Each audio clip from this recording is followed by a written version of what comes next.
প্রিয় দর্শক, সাজ্জাদ কাদিরের প্রীতি নিন, শুভেচ্ছা নিন। এই মুহূর্তে আপনাদের সামনে কথা বলতে এসে মির্জা ফখরুল ইসলাম আলমগীরের নিউ ইয়র্ক ভ্রমণ এবং ভারতের এই সময়ে সাক্ষাৎকার, বিএনপি ডুবলো নাকি ভাসলো, এই প্রসঙ্গটা নিয়ে আপনাদের সামনে কথা বলতে চাই।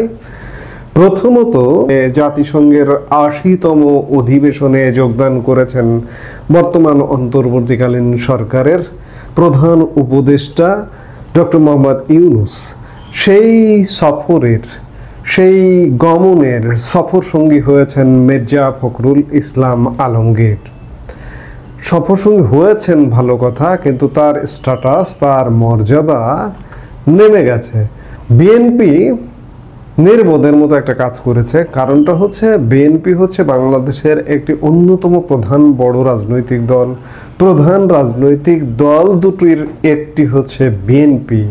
সেই বিএনপির মহাসচিব মির্জা ফখরুল ইসলাম আলমগীর যে স্ট্যাটাসে ডক্টর মোহাম্মদ ইউনূসের সাথে সফর সঙ্গী হয়েছেন, তা বিএনপিকে উপরে ওঠেনি, বরঞ্চ বিএনপিকে নিচে নামিয়েছে। আমরা সফর নিয়ে গত ২-১ দিনে একাধিক ভিডিওতে কথা বলেছি। মির্জা ফখরুল ইসলামের তাকে যে অ্যাটিটিউডে তাকে দেখানো হয়েছে, সেটি সত্যিকার অর্থে মর্যাদা হানিকর। আরেকটি জিনিস, গতকালকে যখন মির্জা ফখরুল ইসলাম আলমগীরের ডক্টর ইউনূসের সফর সঙ্গী হিসেবে নানান আলাপ আলোচনা হচ্ছে, ঠিক তখনই একটি বিষয় প্রকাশিত হলো যে মির্জা ফখরুল ইসলাম আলমগীর ভারতের কলকাতার একটি বাংলা সংবাদ মাধ্যম এই সময় একটি সাক্ষাৎকার দিয়েছেন এবং সেই সাক্ষাৎকারে তিনি আগামী ত্রয়োদশ জাতীয় সংসদ নির্বাচনে আওয়ামী লীগ, জাতীয় পার্টি, 14 দল সবার অংশগ্রহণের কথা বলেছেন। একই সাথে ভারতের সাথে সম্পর্ক উন্নয়নের কথা বলেছেন। তিনি আবারও কলেজ স্ট্রিটে গিয়ে বই কিনতে চান, সিনেমা থিয়েটার দেখতে চান, ইত্যাদি নানান কথা বলেছেন। সাক্ষাৎকারটিতে তিনি এসব কথা বলেছেন, কিন্তু পরক্ষণে যখন বাংলাদেশের জামাত ইসলামী কিংবা অন্যান্য এনসিপি যখন নানা রকম বিবৃতি, বক্তৃতা বাজি শুরু করলো, তখন মির্জা ফখরুল ইসলাম আলমগীর ভুল পাল্টালেন। ভুল পাল্টায় তিনি বলবার চেষ্টা করলেন কলকাতার এই সময়ে সেই সাক্ষাৎকার সঠিক নয়। কোন রাজনৈতিক নেতা এরকম অবান্তর কথা বলতে পারে? আপনি বলুন। মির্জা ফখরুল ইসলামের ভাষ্য এমন।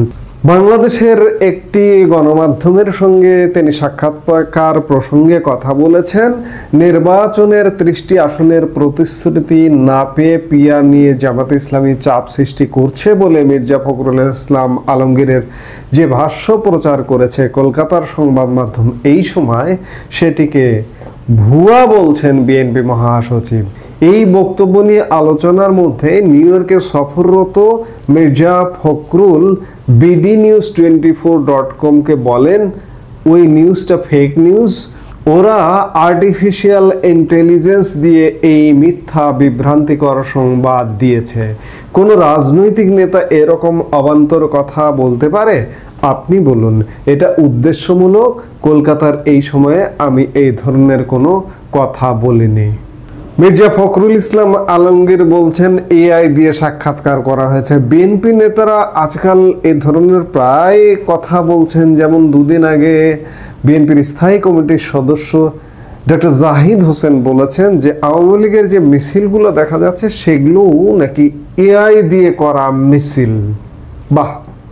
এআই দিয়ে মিছিল করানো যায়, এআই দিয়ে সাক্ষাৎকার প্রচার করা যায়, কিন্তু মির্জা ফখরুল ইসলাম আলমগীর যে সাক্ষাৎকার দিয়েছেন এই সময়ে, সেটির প্রুফ করেছে এই সময় স্বয়ং নিজে।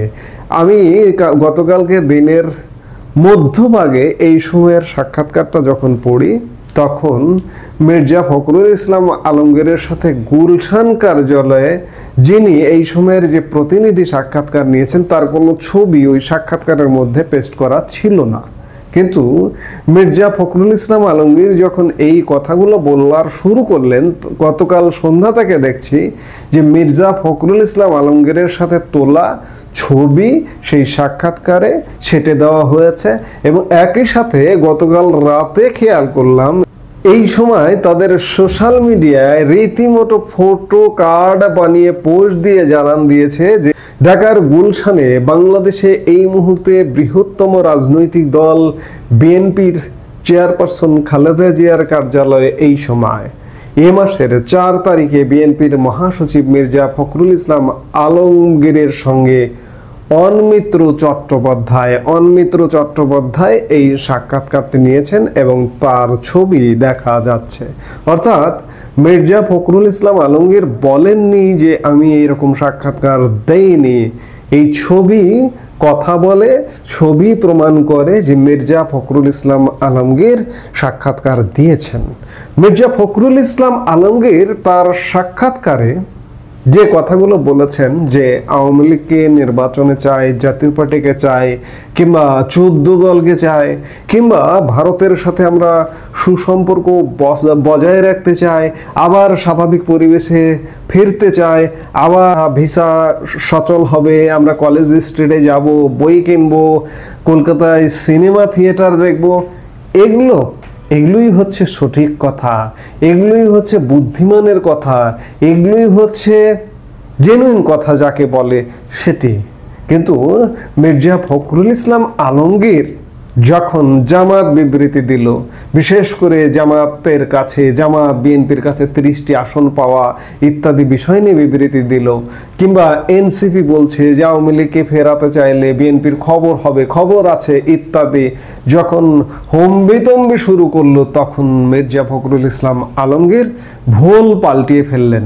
এতে করে বিএনপি আরেকবার ক্ষতিগ্রস্ত হলো। নিউ ইয়র্ক সফরে প্রধান উপদেষ্টার সাথে গুরুত্বহীনভাবে বিএনপির মতো এত বড় একটা দলের মহাসচিব গিয়ে ক্ষতিগ্রস্ত হলো। আরেকটি সাক্ষাৎকারে সত্য কথা বলে, সঠিক কথা বলে সেটি বেমালুম অস্বীকার করার ফলে বিএনপি আবারও ক্ষতিগ্রস্ত হলো। বিএনপি আসলে সত্যিকার অর্থে বিলুপ্তির পথে হাঁটছে বলেই প্রতি পদক্ষেপে মনে হয়। আমি গতকালকের একটি ভিডিওতেও বলেছি যে জাকসু নির্বাচনে বিএনপির 0 আসন। বিএনপির বাস্তবতাটা কিন্তু ধীরে ধীরে ওদিকেই যাচ্ছে। বিএনপি বিলুপ্তর পথে হাঁটছে। এই ধরনের একটা বিশাল দল, এই মুহূর্তে বাংলাদেশে অনেক বড় দল, এটা অস্বীকার করার কোনো উপায় নেই। আওয়ামী লীগের প্রকাশ্য কার্যক্রম সরকারিভাবে নিষেধ করে রাখা আছে। সেই জায়গায় বিএনপির একটা বিরাট সুযোগ ছিল যে বাংলাদেশের রাজনৈতিক মঞ্চ পুরোপুরি দখল করে নেওয়া, পুরোপুরি নিজেদের আয়ত্তে আনা। কিন্তু জামাতি কৌশলের কাছে বিএনপি প্রতিনিয়ত ধরাশয়ী হচ্ছে এবং আগামী দিনগুলোতে আরো বড় ধরনের ধরাশয়ী হবে এবং বিএনপি আস্তে আস্তে আসলে বিলুপ্তির পথে হাঁটছে বলে প্রতীয়মান হচ্ছে। অন্যদিকে আওয়ামী লীগ কিন্তু ফিরছে। আপনারা ইতিমধ্যেই আওয়ামী লীগের ফেরা নড়া চড়া বুঝতে পারছেন। সাম্প্রতিক সময়ে আপনারা নিশ্চয়ই দেখলেন যে নিউ ইয়র্কে আওয়ামী লীগ জয়ী হয়েছে। প্রধান উপদেষ্টা doctor Mohammad Yunus new York সফরে গেলেন। আওয়ামী লীগ তার সফরের প্রতিবাদ করবে, প্রতিরোধ করবে, মিছিল করবে, সমাবেশ করেছে এবং সফর সঙ্গীদের হেনস্থা করেছে। বাংলাদেশে আওয়ামী লীগের গত সামান্য কয়েকদিনে অসংখ্য মিছিল হয়েছে, প্রায় 100-র কাছাকাছি। অর্থাৎ আওয়ামী লীগ যে ফিরে আসার একটা নড়াচড়া পাওয়া যাচ্ছে, যার দরুন বিএনপির অবস্থা আসলে বিএনপি কোন পক্ষে আরেকবার প্রমাণ হলো যে বিএনপি আসলে কোন পক্ষে। বিএনপির কোনো দৃঢ় অবস্থান নেই, এটি আরেকবার প্রমাণ হলো। মির্জা ফখরুল ইসলাম আলমগীর সাক্ষাৎকার দিয়ে আবার পরক্ষণে বলছেন যে আমি সাক্ষাৎকার দেইনি, এভাবে দেইনি, এআই দিয়ে এইগুলো করা হয়েছে। সাক্ষাৎকার কিংবা মুখের কথা এগুলো কিন্তু বন্দুকের গুলির মতো। আজকের সাক্ষাৎকার শুধুমাত্র পত্রিকায় লেখা হয় না, কিন্তু আজকের সাক্ষাৎকার রেকর্ড করা হয়। আগে থেকেই রেকর্ড করা হতো, রেকর্ড করে তারপরে যিনি ইন্টারভিউ নেন তিনি আবার সেটি লিখে তিনি সেটা পত্রিকায় ছাপাবার উপযোগী করতেন। কাজেই মির্জা ফখরুল ইসলাম আলমগীরের সাক্ষাৎকারের নিশ্চয়ই রেকর্ড আছে। সেই রেকর্ডটা আগামীকালকে যদি এই সময় প্রকাশ করে দেয়, তাহলে কোথায় যাবেন মির্জা ফখরুল ইসলাম আলমগীর? মির্জা ফখরুল ইসলাম আলমগীরের সাথে শুধুমাত্র ছবি প্রকাশ করেছে গুলশান কার্যালয়, কিন্তু রেকর্ডটা যদি প্রকাশ করে দেয় তখন মির্জা ফখরুল ইসলাম আলমগীর কি করবেন? আসলে সবকিছু মিলিয়ে বিএনপি একটা বিরাট সুযোগের মধ্যে ঢুকে গিয়েছিল। আওয়ামী লীগের পতন মানে বিএনপি ক্ষমতায় আসা, এবং আওয়ামী লীগের এত দ্রুত ফেরবারও কথা ছিল না, কিংবা আবার রিপিট ক্ষমতায় আসবারও কথা ছিল না, কিন্তু বিএনপি বাস্তবতা ভিন্ন করে দিয়েছে। এই দেশের রাজনীতিতে এখন যদি আপনি বলেন যে অসাম্প্রদায়িক মুক্তিযুদ্ধ লালন করে, নিকট প্রতিবেশী যৌক্তিক প্রতিবেশীকে বিরোধিতা করে না, এমন একটি রাজনৈতিক দল বাংলাদেশের রাজনীতি থাকবে, আর থাকবে যে সাম্প্রদায়িক গোষ্ঠীটি, বিশেষ করে জামাতে ইসলামী সহ অন্যান্য মিলিয়ে যে একটা সাম্প্রদায়িক গোষ্ঠী আছে, এ দুটি। কিন্তু বিএনপি কোথায়? বিএনপি মুক্তিযুদ্ধকেও লালন করা দেখা যাচ্ছে না। আমি এই কথাগুলো আগেও বলেছি, আবারও বলছি যে প্রতিবেশী দেশকে, প্রতিবেশী দেশের প্রতি তাদের যে শ্রদ্ধাবোধ, সম্মানের জায়গা এবং বিরোধিতা করে না, সেটিও দেখা যাচ্ছে না। বিএনপি কোথায় আসলে? বিএনপির অবস্থান কোথায়? আমরা অবস্থান দেশের মানুষ খুঁজে পায় না। সেই জায়গা থেকে Awami League must come back করবে এবং বিএনপি বিলুপ্ত হবে, এবং আওয়ামী লীগের যুদ্ধ হবে সাম্প্রদায়িক শক্তি জামাতের সঙ্গে। বিএনপি একের পর এক ভুল করে ক্ষমতায় যাওয়ার স্বপ্নকে ক্রমেই দুঃস্বপ্নে পরিণত করছে। এই মুহূর্তে এ পর্যন্তই। সবাই ভালো থাকুন, সুস্থ থাকুন। আমাদের ভিডিওগুলো নিয়মিত পেতে সাবস্ক্রাইব করুন Sajjad Kadir and the legends YouTube channel, এবং লাইক, কমেন্ট, শেয়ার করে সাথে থাকুন।